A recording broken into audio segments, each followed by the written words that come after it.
রাসূলকে প্রশ্ন করা হলো, হে রাসূল, নামাজটা আমরা কেমন করে পড়বো? রাসূল বললেন, নামাজটা তুমি এমন ভাবে পড়বে যেন তুমি তোমার আল্লাহকে দেখতে পাচ্ছ। ওয়া ইল্লাম তাকুন তারাহু ফাইন্নাহু ইয়ারাক।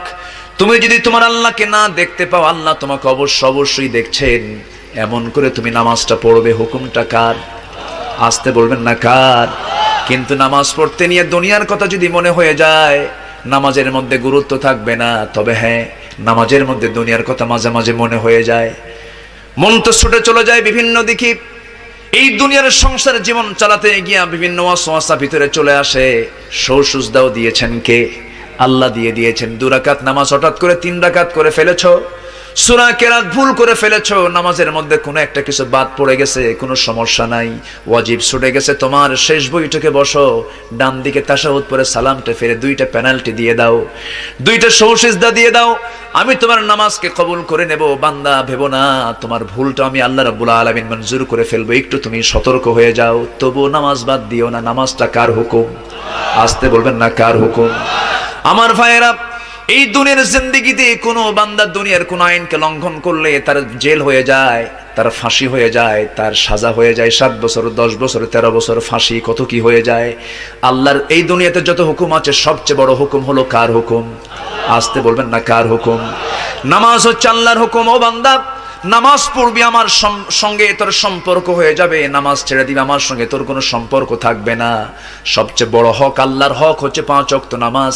আজান যখন হয়ে যাবে, তখন আমরা বাড়ি না মসজিদ, বাজার না মসজিদ, ব্যবসা না মসজিদ, দুনিয়ার সমস্ত কাজ না মসজিদ, মসজিদ।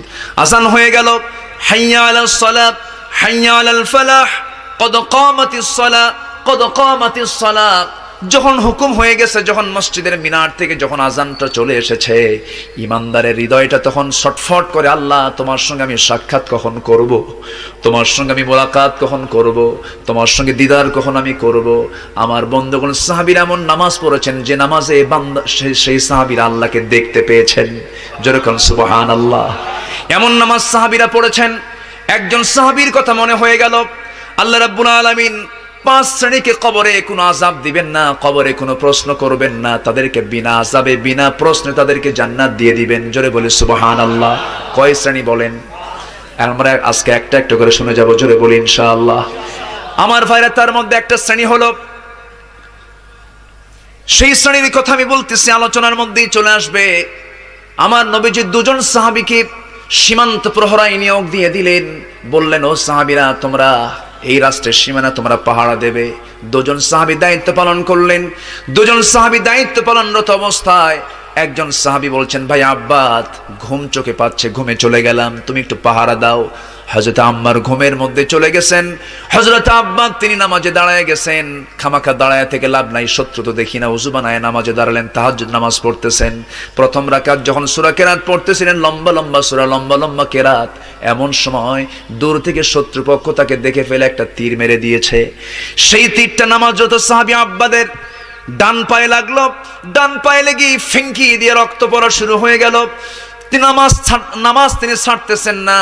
রুকু করলেন ওই অবস্থায়, সেজদা দিলেন ওই অবস্থায়।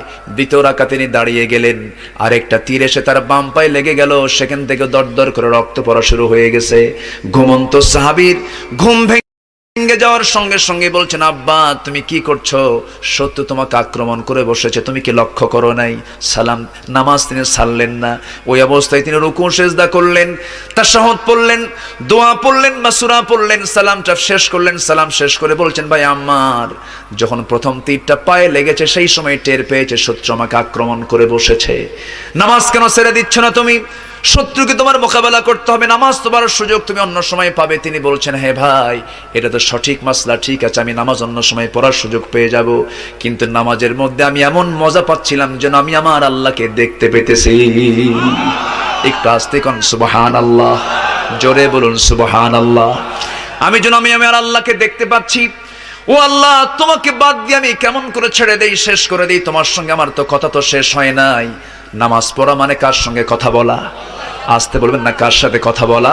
আল্লাহর সঙ্গে কথা বলে। সহিহ হাদিস, মুসলিম শরীফের হাদিস, যখন কোনো বান্দা সূরা ফাতিহার একটা করে আয়াত বলে আলহামদুলিল্লাহি রাব্বিল আলামিন, সঙ্গে সঙ্গে আল্লাহ জবাব দিয়ে বলেন হামিদানি আবদি, বান্দা তুই আমার প্রশংসা করলি। আর রহমানির রহিম যখন বলে আল্লাহ বলেন আসনা আলাইয়া আবদি। মালিক ইয়াউমিদ্দিন যখন বলে আল্লাহ বলেন মাজ্জাদানি আবদি।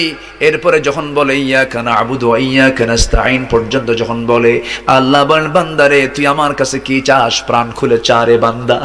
ইহদিনাস সিরাতাল মুস্তাকিম থেকে শুরু করে নিয়া ওয়ালাদ-দাল্লিন পর্যন্ত যখন বান্দা বলে তখন আল্লাহ বলেন বান্দা নামাজের মধ্যে এমন প্রেমের খেলা খেললি বান্দা, তুই যা চাইলি সব আমি আল্লাহ কবুল করলাম। ওই বান্দা যখন রুকুতে যায় আল্লাহ তখন অস্থির হন। ওই বান্দা যখন সিজদায় যাওয়ার জন্য প্রস্তুতি নাই, সমস্ত ফেরেশতাকে ডাক দিয়ে বলেন ও ফেরেশতারা, এই বান্দাগুলো আমাকে দেখলো না, রাসূলকে দেখলো না, কোরআনকে দেখে হাদিসকে বিশ্বাস করে আমাকে খুশি করার জন্য তার সবচেয়ে সম্মানজনক জায়গা সিজদা আমাকে দেওয়ার জন্য, আমার তার মস্তক আমাকে দেওয়ার জন্য কিভাবে সঁপিয়ে দিচ্ছে। ও বান্দা, ওই ফেরেশতারা তোরা সাক্ষী থাক, এই সমস্ত বান্দার জন্য সকল জাহান্নামের দরজা বন্ধ করে 8টা জান্নাতের দরজা আমি আল্লাহ এদের জন্য খুলে খুলে দিলাম। জোরে বলি সুবহানাল্লাহ, আরো জোরে বলি সুবহানাল্লাহ।